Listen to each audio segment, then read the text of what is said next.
Today I want to share an update with you on the fermented carrots that we started a few days ago. You may recall I love to make fermented vegetables like this because they're very probiotic rich and they make wonderful side dishes for sandwiches or great for even topping on a salad. Hi sweet friends, I'm Mary and welcome back to Mary's Nest, where I teach traditional cooking skills for making nutrient-dense foods like ferments, bone broth, sourdough, and more. So if you enjoy learning about those things, be sure to subscribe to my channel and don't forget to click on the little notification bell below. That'll let you know every time I upload a new video. Well, I've had these sitting on my counter now for 3 days and they're nice and fizzy and I think they're going to be ready to check. And if you've not seen how we made these fermented carrots, I'll be sure to put a link in the iCards above and in the description below. So if you want to see that and catch up, you can do that. Now, as I said, they've been fermenting on the counter for 3 days and we're going to open them and give them a taste and see if they're to our liking. And then if so, I'll show you how we go ahead and store them. Now I'm going to loosen this ring, the canning ring, and take off this little, it's got a little suction there, take off the little pickle pipe.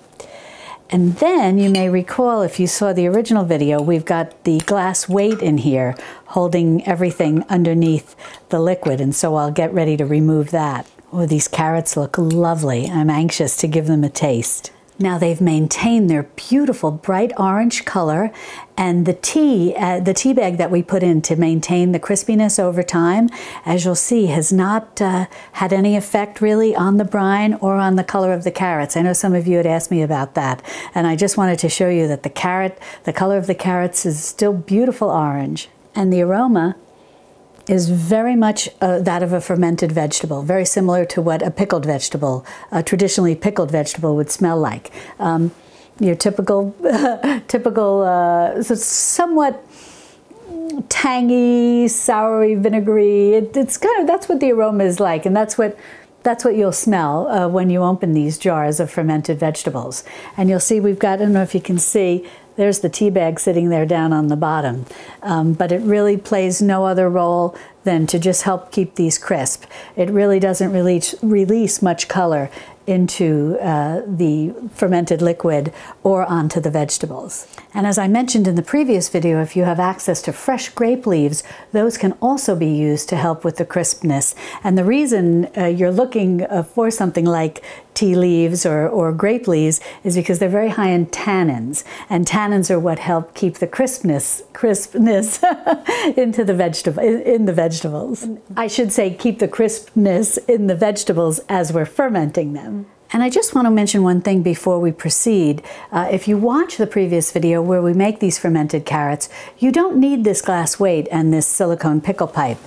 In that video, I give you some options for easy things that you have around the house to help weight down the vegetables and how to release the gases when you're allowing these to ferment on your counter. So don't worry, you don't need anything fancy. Well, let's give these a taste. First of all, I want to show you, see? They're still very crisp, and I'm going to show you after we give these a taste.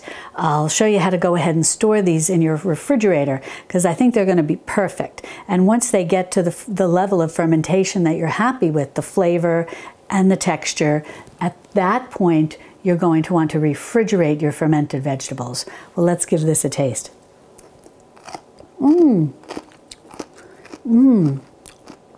It's so tasty and nice and crispy. They have a lovely tangy flavor with just a touch of the saltiness. They are not salty at all, because I know some of you were very concerned about that because we do need to add salt into the brine when we go through the fermentation process. But they're not salty at all. They taste really lovely. They'd be perfect with sandwiches or thrown into a salad. They've got a wonderful crunch, a nice tang, almost like if you had tossed them maybe with a little bit of salt and vinegar. Okay, I have to put these down. I could eat this whole plate. I could eat this whole jar. They're so good. Now, at this point, these are perfect for me. I'm going to go ahead and refrigerate them. If at this point you wanted them to be a sweeter carrot as opposed to a tangier carrot, this is where you could add in your sugar. You could add, or your sweetener, I should say. I would not recommend white sugar. Certainly you could do that, but I wouldn't recommend it. I would recommend adding a little maple syrup. And you could also use the sucanat, which is the dried cane juice, or you could use maple sugar.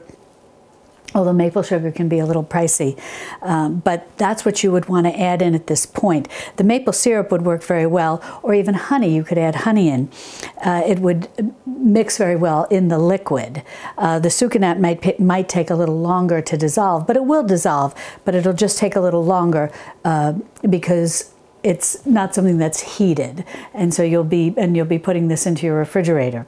But it will. I have tried that, and it will dissolve. But I especially like adding a little maple syrup. That's just delightful. And you don't need to add a lot, maybe a tablespoon or two. At least in our family, that's a perfect level of sweetness. Now, to store these in the fridge, all you'll want to do is just get one of these white canning lids, storage lids, I should say. Where they're often used on canning jars after you take off the traditional canning ring and canning lid, and these are great for storage in the fridge. And you can just put this on and pop this right into your refrigerator. Now, for fermented carrots, you can store these in your refrigerator for about 6 months, but trust me, they're not going to last that long. And over those 6 months, if you do have them in your refrigerator that long, they will continue to ferment, but at a much slower rate than if they were left at room temperature. So you may have some mild changes in flavor in terms of the tanginess. They may become slightly more tangy, but you may not even notice it because the fermentation process, as I said, does slow down considerably once it's refrigerated. And the texture may, if kept to 6 months, change slightly as well, because they are, as I said, continuing to ferment, and they are submerged in this liquid.